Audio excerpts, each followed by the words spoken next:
क्या है, आजकल बिजनेस बना लिया है, शादी करके बिजनेस कर रहे हैं। इसी केस में मुझे भी फाउंडेशन के बारे में अभी मालूम पड़ा। पहले मुझे बहुत चल रहा था, बहुत डिप्रेशन था, क्योंकि वो लोग डिमांड नहीं कर रहे हैं।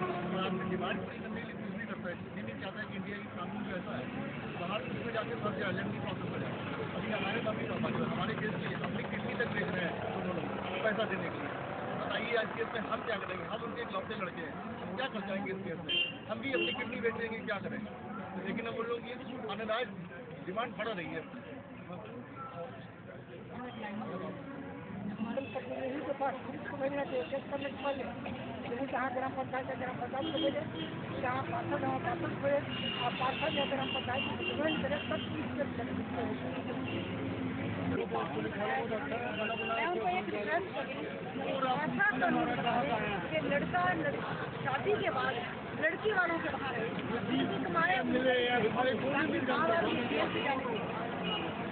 ये जो पॉइंट लड़के के लिए करो वही है, ताकि माँ बाप देना जाए और शादी ना बनना इतना बड़ा अपराध मुझे कि उनको जेल में रखना। मेरी तो ये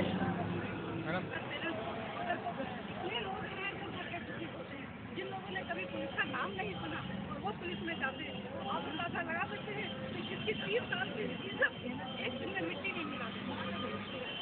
मैं सिर्फ उनसे ये कहना चाहूँगी कि उनके खिलाफ भी वो कुछ ऐसे कानून बनाए, उन्हें भी इतना पनिश किया जाए कि आगे दूसरा केस डालने वाले। मैडम स्टैटिस्टिक्स देखा जाए तो ऐसा कोई नहीं है जो इस कानून से बच पाएगा। आप 72,000 से ज़्यादा आदमी सुसाइड करना पड़ता है और उसके 52,000 शादी के बाद, शादी का पहले और शादी के बाद शादी के बाद एक आदमी डाउन करता है। क्यों? उसके ऊपर जो भरवा level, economical level, sexual level होते हैं, उसके लिए देश में कोई कोई भी एक आदमी नहीं, आदमी के साथ बहन जो अपने नहीं भी रहते हैं उसको भी उठा के सीधा जेल में डाल दिया जाता है बिना कोई इंक्वायरी। तो हम बोलते हैं आप देश में आदमी का सुसाइड कम करना चाहते हैं तो वेलफेयर मिनिस्ट्री होना चाहिए, जबकि हमारा पास एनिमल मिनिस्ट्री है, रूरल मिनिस्ट्री है, इतना सब मिनिस्ट्री है और आदमी के पास आप 82% टैक्स ले रहा है और आज तक 60 साल में एक पैसा आपने आदमी का वेलफेयर के ऊपर नहीं किया। इंटरनेशनल मेंस डे 99 से इसमें बाहर से बनाए जाते हैं, लेकिन इंडिया में आज तक कभी नहीं बनाया गया है। तो सेफ फैमिली फाउंडेशन जो हम हारमोनी के लिए काम करते हैं, गवर्नमेंट को हमने रिक्वेस्ट किया है आप डोमेस्टिक हारमोनी एक्ट बनाए। इस दिन में हम रिक्वेस्ट कर रहे हैं गवर्नमेंट से एटलीस्ट मेन वेलफेयर कीजिए, मेन वेलफेयर के लिए मिनिस्ट्री बनाइए। साथ में जितना भी लॉज है जेंडर इक्वल लॉ, ये आप एडम्पशन बेस्ड लॉ मत बनाइए कि जितना भी वुमेन है सब सच बोलती है और जितना भी आदमी होता है वो क्रिमिनल होते हैं। आप देखिए वुमेन एम्पावरमेंट देखिए, राजा ईश्वर चंद्र विद्यासागर से लेकर आदमी उम्र के लिए काम किए हैं आप, और आदमी को क्रिमिनल जैसे ट्रीट करेंगे तो आगे जाके सोसाइटी में आपको लड़ाई झगड़ा ज़्यादा बढ़ेंगे, क्राइम ज़्यादा बढ़ेंगे। और आप सबसे जो बड़ा कंसर्न है आज देश में, जैसे बाहर का कंट्री में मदरलेस चाइल्ड का जो प्रॉब्लम है, इंडिया में धीरे धीरे वो चीज़ चालू हो रहा है। चाइल्ड जो है मदरलेस हो रहा है।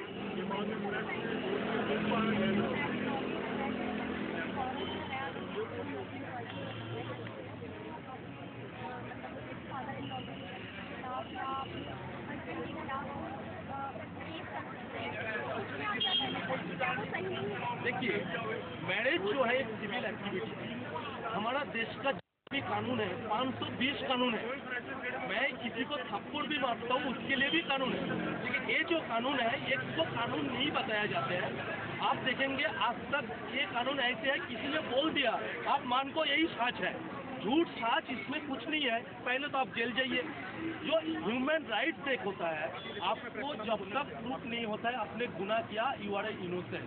आज तक कोर्ट का रिकॉर्ड है 2% लोगों को सजा हुआ है, मतलब गुना 2% किया है, 2% सच्चा केस होता है, 98% झूठा केस होता है। और जितना भी केस आपने बताया आप कोर्ट का रिकॉर्ड उठा के दिखा लीजिए, तो जो वाइफ का फैमिली है उन्होंने पैसे लिया है हस्बैंड से और वो खुला पुलिस का सामने मीडिया का सामने, जज का सामने। मतलब हस्बैंड का फैमिली से पैसा मांगना कोई गुनाह नहीं है, और वाइफ आज काम करने के बावजूद भी घर का कोई रेस्पॉन्सिबिलिटी नहीं लेगा। आपको 21st सेंचुरी का लाइफस्टाइल चाहिए, ठीक है, साथ साथ आपको रेस्पॉन्सिबिलिटी लेना पड़ेगा। मेरा जो मानना है,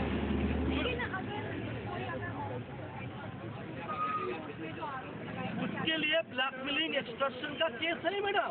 आपको कोई ब्लैकमेलिंग कर रहा है तो ब्लैकमेलिंग एक्सटॉर्शन का केस लगाइए। आपको जेंडर बायस लॉ क्यों चाहिए? ये इसलिए चाहिए, आपको पता नहीं चलेगा। जितना भी लॉयर कम्युनिटी है, इन्होंने लॉ इसलिए बनाता है हर घर में एक केस बने, और एक केस नहीं होता है, एक केस के साथ और 6 केस होता है। आज का दिन में 3 मेंटेनेंस केस एक साथ चलता है। जब मेंटेनेंस ही देना है तो एक ही केस बनाइए। हमारा बहुत सिंपल कीजिए, मैरिज में कोई भी डिस्प्यूट है, सिविल एक्टिविटी है, नहीं तो बोल दीजिए मैरिज इज ए क्राइम। आप क्रिमिनल लॉ लेकर मैरिज रिलेशनशिप को आप डिस्प्यूट खत्म नहीं कर सकते हैं। इसका एक ही तरीका है, आपको आगे जाके जो बच्चा होगा वो फादरलेस चाइल्ड होगा।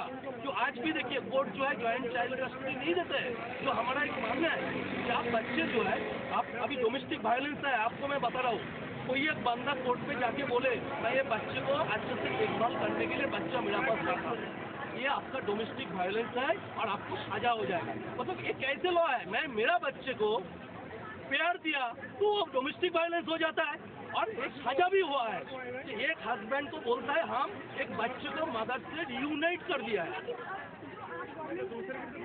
हम चाहते हैं डोमेस्टिक हार्मोनी एक्ट, जिसमें जो भी गलत करे, verbal abuse, mental abuse, economical abuse, दोनों करते हैं।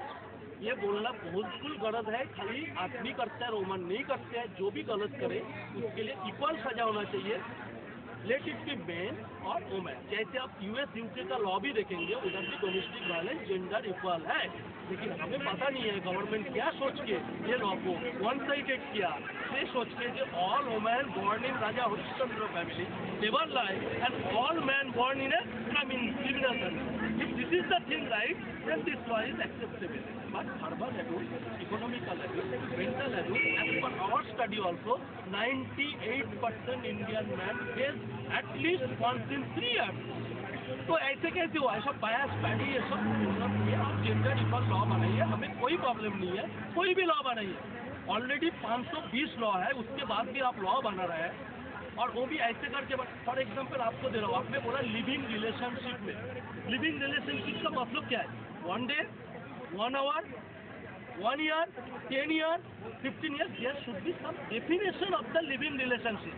Now in this law, living relationship means 1 hour also is a living relationship, 100 years also is a living relationship. If you see the other law, living relationship definition, if both the partners stay together for 3 years or 4 years, then only it will be considered as a living relation.